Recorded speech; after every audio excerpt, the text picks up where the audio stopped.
नमस्कार, TNP news देख रहे हैं आप। मैं हूं आपके साथ प्रियंका दुबे।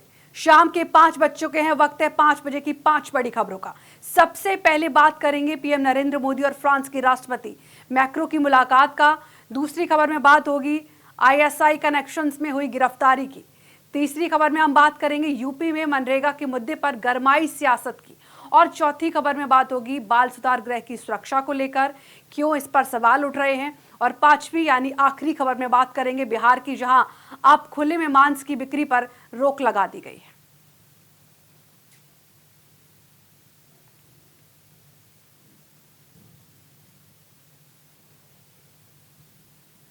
और आज की पहली बड़ी खबर की बात करते हैं। मुंबई के लोक भवन में प्रधानमंत्री नरेंद्र मोदी और फ्रांस के राष्ट्रपति इमैनुअल मैक्रों की मुलाकात हुई।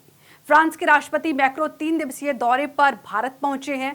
मुंबई के छत्रपति शिवाजी महाराज इंटरनेशनल एयरपोर्ट पर महाराष्ट्र के सीएम देवेंद्र फडणवीस और राज्यपाल आचार्य देवव्रत ने उनका और उनकी पत्नी ब्रिगिट मैक्रो का स्वागत किया।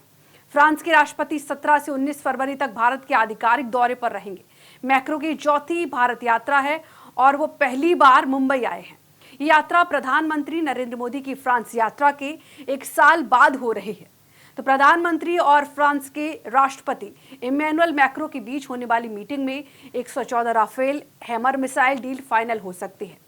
मैक्रो के दौरे से ठीक पहले रक्षा मंत्रालय ने भारतीय वायुसेना के लिए 114 रफाल फाइटर जेट भारत में बनाए जाने की मंजूरी भी दी है।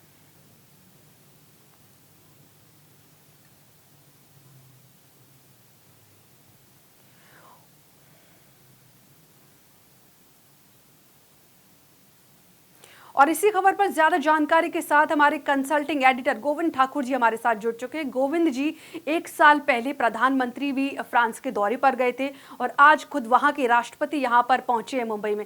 कितनी खास होने वाली है मुलाकात?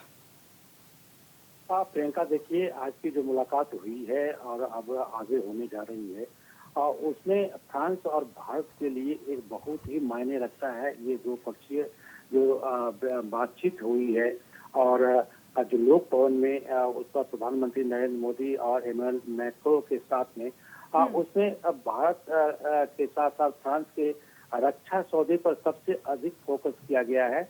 उसके बाद आप द्विपक्षीय जो ट्रेड है उस पर भी बातचीत हुई है और साथ साथ में कई ऐसे एआई की सबसे प्रमुखता भी रखी जाएगी। उसमें आप शाम को आज ही वो दिल्ली आएंगे, इसके बाद उसमें भी भाग लेंगे एआई समिट में भी।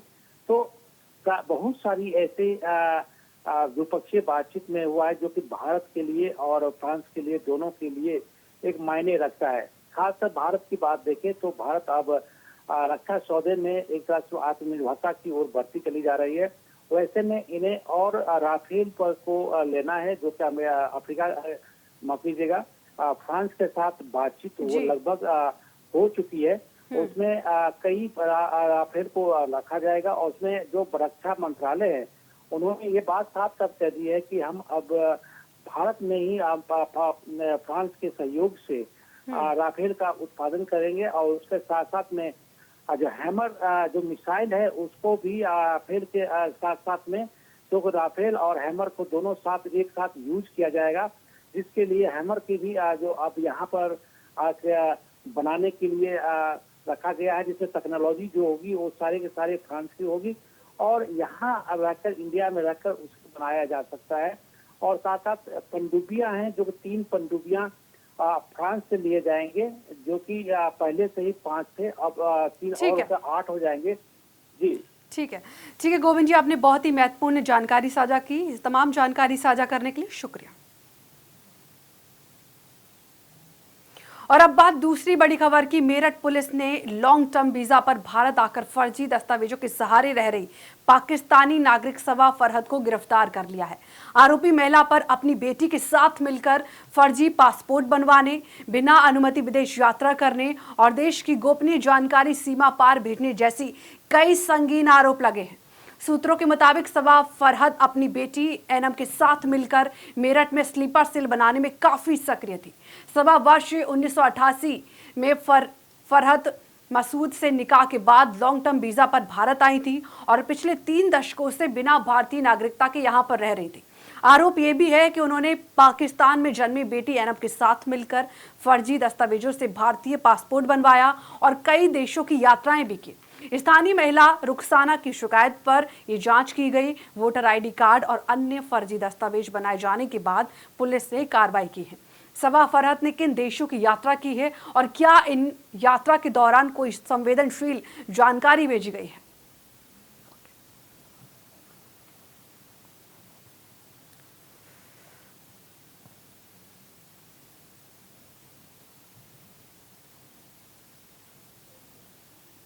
और इस खबर पर ज्यादा जानकारी के साथ हमारे सहयोगी नितिन हमारे साथ जुड़ चुके हैं। नितिन, मैं आपसे ये जानना चाहूंगी कि किन आधारों पर सवा की गिरफ्तारी हुई है और क्या ऐसे कारण रहे जो इसकी जांच करने के लिए बनाए गए?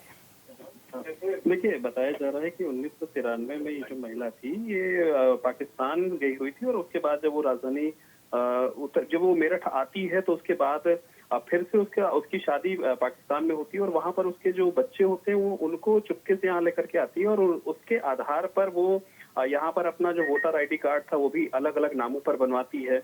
ये जो महिला जो रह रही थी वहां के ही लोगों ने इसकी शिकायत जो है वो पुलिस से की है और ये पूरा मामला जो बताया जा रहा है वो दिल्ली गेट के कोठी असनाथ निवासी का है और रुखसाना इसका नाम बताया जा रहा है और बताया जा रहा है कि ये जब करीब साल 1988 में निकाह किया था इसने और इसकी 2 संतानें हुई थी, जो कि एक 1993 में सबा जब पाकिस्तान गई तो वहाँ उसकी जो चौथी बेटी थी एमन फरहात, वो उसको करीब बताया जा रहा है कि 25 मई 1993 को उसका जन्म हुआ और जब वो उसे लेकर के यहाँ पे आई है तो उसने पासपोर्ट में पहले उसका नाम दर्ज कराया, फिर उसकी वोटर आईडी बनवाई और खुद की भी वोटर आईडी बनाई और उसके बाद से लगातार ये यहाँ पर रह रही थी, लेकिन जो नागरिकता के जो सबूत हैं वो सही तरीके से नहीं मिले हैं और इसी के आधार पर जो इसकी शिकायत है वो की गई है। नितिन, एक महत्वपूर्ण जानकारी ये भी आपसे जानना चाहूंगी कि कौन कौन से वो देश हैं जहां पर सवा ने जाकर क्या कुछ वहां पर भी इस तरीके के काम किए हैं जो भारत में किए हैं? देखिए, सभा के लिए बताया जा रहा है कि उसके जो संपर्क हैं वो आईएसआई से रहे हैं। इसके अलावा जाली दस्तावेज का मामला सबसे अहम आ रहा है। ये बताया जा रहा है कि स्लीपर सेल को तैयार करने और स्लीपर सेल के तरीके से काम करने में भी कहीं ना कहीं सभा का जो नाम है उसका जो एंगल है वो इसमें से निकल कर सामने आया है। तो कई सारी जो शिकायतें हैं वो इस वक्त निकल कर सामने आई हैं और लगातार अब जो इसकी जांच है वो की जा रही है। एसपी और एसपी सिटी ने इसकी शिकायत जो है वो दर्ज की है और उसके खिलाफ जो भी जांच है वो की जा रही है। साफ तौर पर यह भी बताया गया है कि इसकी जांच में जो विधिक कार्रवाइयां हैं वो की जा रही है। धारा 318(4) के तहत धोखाधड़ी, 336(3) के तहत 338 जो बीएनएस की धाराएं हैं, 340 बीएनएस की धारा, 351, 352 इन सभी धाराओं के। ठीक है नितिन, आप बने रहिए हमारे साथ और ये जानकारी साझा करने के लिए शुक्रिया। और अब बात यूपी की बड़ी खबर की करते हैं, जहां आज मनरेगा और कानून व्यवस्था के मुद्दे पर कांग्रेस विरोध प्रदर्शन कर रही है, जिसे देखते हुए कई बड़े नेताओं को नजरबंद किया गया है। इस समय विधानसभा में बजट सत्र चल रहा है, जिसे देखते हुए पुलिस पहले से ही अलर्ट मोड पर थी। जब प्रदर्शनकारी विधानसभा की ओर बढ़ने लगे तो पुलिस ने बैरिकेडिंग लगाकर उन्हें रोका और इसके दौरान दोनों पक्षों में तीखी नोकझोंक और धक्का मुक्की शुरू हो गई, जिसके बाद कार्यकर्ताओं और पुलिस के बीच टकराव की स्थिति पैदा हुई। कांग्रेस ने आरोप लगाया कि सीएम योगी आदित्यनाथ के नेतृत्व वाली भारतीय जनता पार्टी सरकार में अपराध लगातार बढ़ रहे हैं। पार्टी का कहना है कि सरकार जाति और धर्म के आधार पर दलितों, अल्पसंख्यकों और गरीबों को निशाना बना रही है और अपराधियों को संरक्षण दे रही है।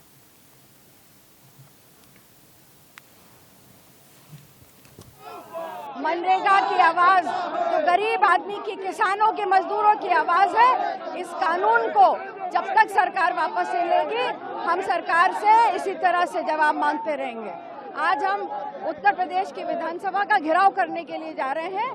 पुलिस लगा दे, प्रशासन लगा दे, कांग्रेस का कार्यकर्ता डरने वाला नहीं। भारी बैरिकेड भी कर दिया गया है। लगाने दीजिए, जब सरकार के पास जवाब नहीं होता है तो पुलिस को आगे कर देती है। मनरेगा को लेकर आप लोग कह रहे हैं, लेकिन सत्ता पक्ष कह रहा है ऐसा कुछ नहीं, लेकिन आप लोग पढ़ लें पहले जो ये कह रहे हैं। 60-40 का जो रेशियो है वो सरकार उत्तर प्रदेश की जो कर लिया है योगी सरकार ने, जेल चल रहे हैं और इस अत्याचार अन्याय के खिलाफ कांग्रेस का एक कार्यकर्ता डटकर खड़ा रहेगा। ये जेल भेज देंगे, हम हटने वाले नहीं हैं। इनके अत्याचार अन्याय के खिलाफ हम लड़ेंगे। चाहे मनरेगा का प्रकरण हो, चाहे माता अहिल्याबाई होलकर के अपमान का मामला हो, चाहे वो शंकराचार्य का अपमान हो, चाहे वो दाल मंडी का ध्वस्तीकरण हो, चाहे वो किसानों के अनधिकृत रूप से जो जमीन ली जा रही है उनको मुआवजा नहीं दिया जा रहा, चाहे लखनऊ के मजार को तोड़ रहे हैं 600 साल पुराने, इनके बुलडोजर को बंद करेंगे।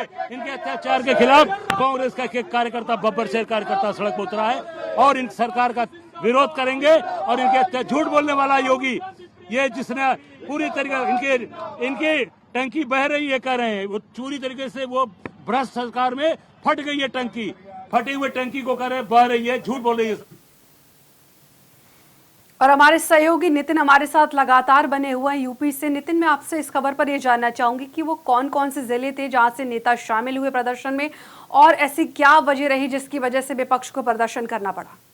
देखिए, उत्तर प्रदेश में कांग्रेस का आज बड़ा प्रदर्शन था और पूरे उत्तर प्रदेश से कांग्रेस के जो कार्यकर्ता थे, बड़े नेता थे, वो राजधानी लखनऊ पहुंचना शुरू हो चुके थे।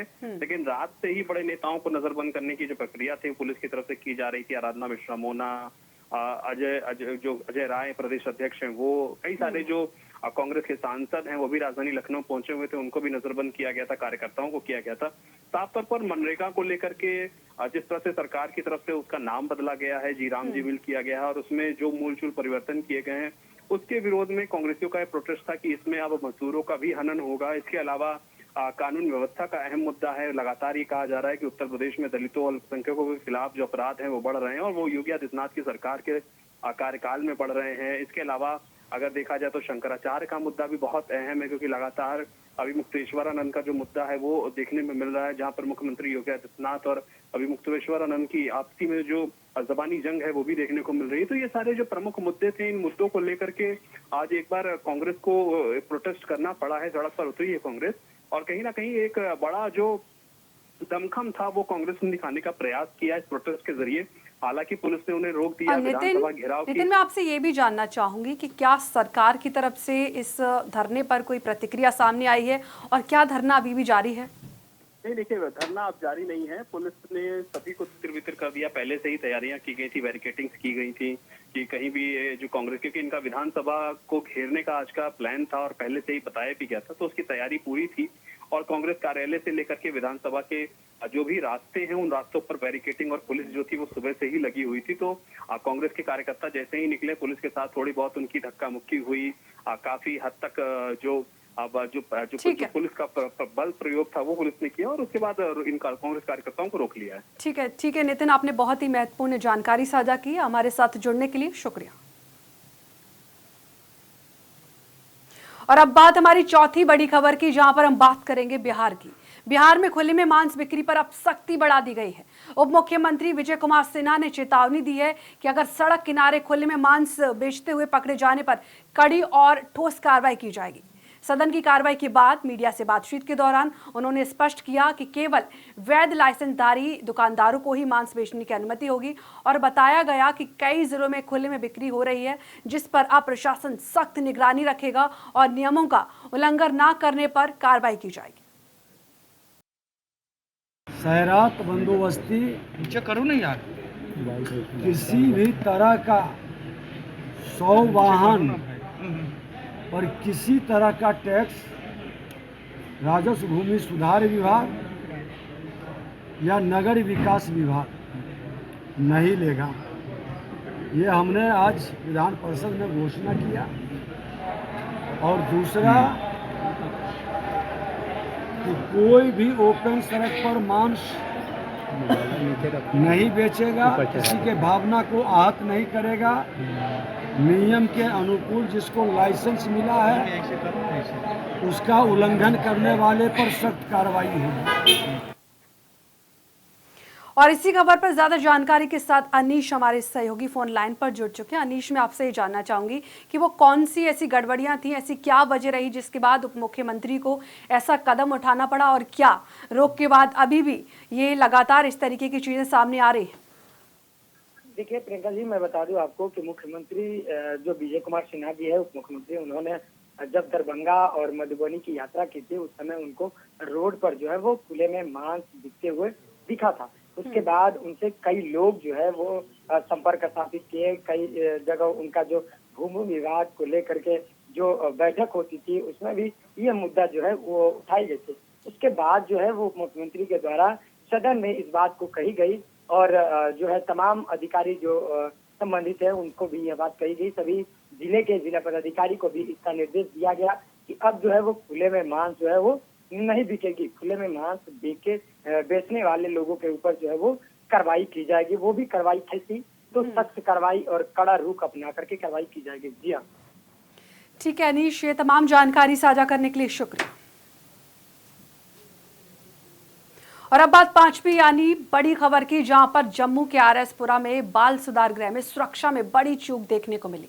पुलिस पर कट्टे और धारदार हथियार से हमला कर दो पाकिस्तानी नागरिक मोहम्मद सुनाउल और एहसान अली, आरएसपुरा के दबलेड का रहने वाला करणजीत सिंह उर्फ गुग्गा फरार हो गए थे।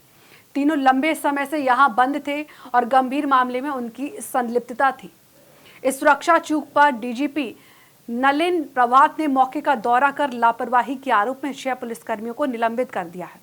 और आपको इसी के साथ महत्वपूर्ण जानकारी दे दें, फरार होने से पहले तीनों अपराधियों ने अन्य 27 बंदियों को एक कमरे में बंद कर दिया था। इसी बीच ड्यूटी पर तैनात एसपीओ विनय चौधरी ने इसे रोकने का प्रयास किया। तीनों ने उन पर हमला कर दिया। हेड कांस्टेबल प्रवीण कुमार बीच बचाव में आए तो तीनों ने उन पर तेज धारदार हथियार से हमला किया। हमले में दोनों लहूलुहान हुए और गंभीर चोटें आई हैं। इस दौरान ड्यूटी पर तैनात अन्य पुलिसकर्मी कुछ समझाते या जवाब देते और इस पर फायरिंग कर तीनों आरोपी भाग निकले। वहीं जानकारी के मुताबिक बाल सुधार गृह से भागे 3 अपराधियों को हरियाणा पुलिस की मदद से फिलहाल पकड़ लिया गया है।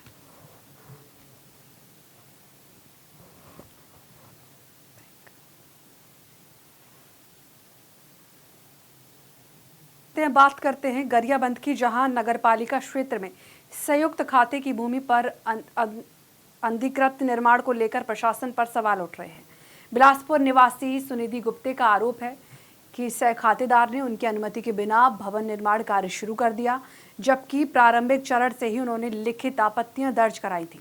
सुनिधि गुप्ते का कहना है कि निर्माण कार्य पर लेंटर स्तर तक पहुंच चुका है। उन्होंने ये भी बताया कि नींव खनन के समय से ही उन्हें शिकायतें दी गई थी, लेकिन कार्य नहीं रोका गया। एक रकबा 16.40 गरियाबंद में 15 क्रमांक में गली में मेरी एक जमीन है 55/1 जो है वो मेरे नाम से और मेरी बहन के नाम से B1 खसरे में चढ़ चुकी है, जिसके लिए मैंने तहसीलदार सर से हमारे नाम से आदेश पारित हुआ था। लेकिन सर वो जो मेरी विरोधी पार्टी है जितेंद्र उपाध्याय और माधुरी उपाध्याय और अवध राम साहू जो उनके साथ रसूखदार है, उनके द्वारा उस जमीन को सर हड़पने की साजिश की उसमें, और उसको कार्रवाई करने के लिए मैं तहसीलदार सर से भी मेरा पर्सनली बात हुआ है। फिर अभी मेले में ही व्यस्त चल रहे थे, सर का वहीं ड्यूटी लगा था, तो उसके बाद कार्रवाई करेंगे करके सर क्या एक साथ जाना पड़ेगा। क्या कार्रवाई? तोड़ने का कार्रवाई ही करेंगे। अच्छा, तोड़ने की कार्रवाई करेंगे। तो ये कितने दिन में, लगभग एक हफ्ते में हो जाएगी? अभी एक नोटिस और जारी करके। और भरतपुर ब्लॉक में बनास नदी से नेशनल ग्रीन के नियमों को अनदेखी करते हुए अवैध रेत उत्खनन का किया जा रहा है। ग्रामीणों का कहना है कि वन विभाग और ग्राम पंचायत की मिलीभगत से भारी मशीनों और ट्रकों के जरिए रेत निकाली जा रही है और भंडारित की जा रही है। हालांकि बीती रात ग्रामीणों के विरोध के बाद गतिविधि कुछ समय के लिए रोक दी गई। पुलिस और प्रशासन मौके पर पहुंचे और कुछ वाहनों को जनकपुर थाने में खड़ा कर दिया।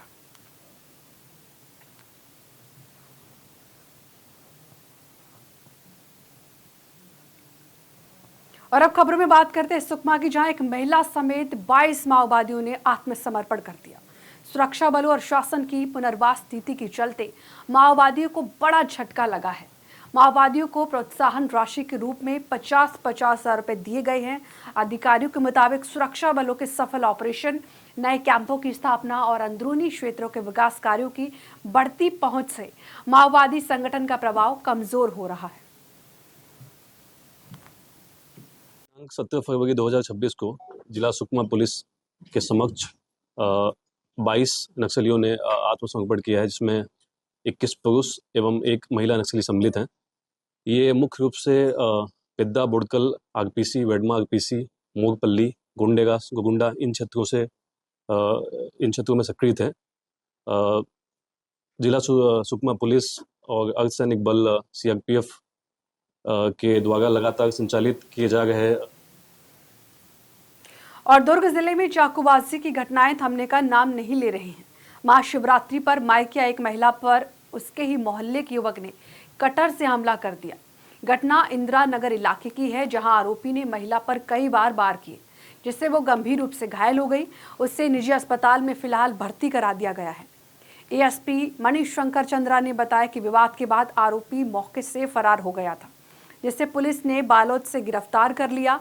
परिजनों की शिकायत पर पुलिस ने तत्काल कार्रवाई करते हुए आरोपी को दबोच लिया है और मामले की लगातार जांच की जा रही है। के अंतर्गत एक प्रार्थी महिला द्वारा यह रिपोर्ट लिखवाया गया कि वह मंदिर से पूजा करके लौट रही थी। मौजूदा टैंक के पास उसके ऊपर एक पुराने पहचान के व्यक्ति द्वारा हमला किया गया, जिस पर अपराध पंजीबद्ध कर विवेचना में लिया गया है।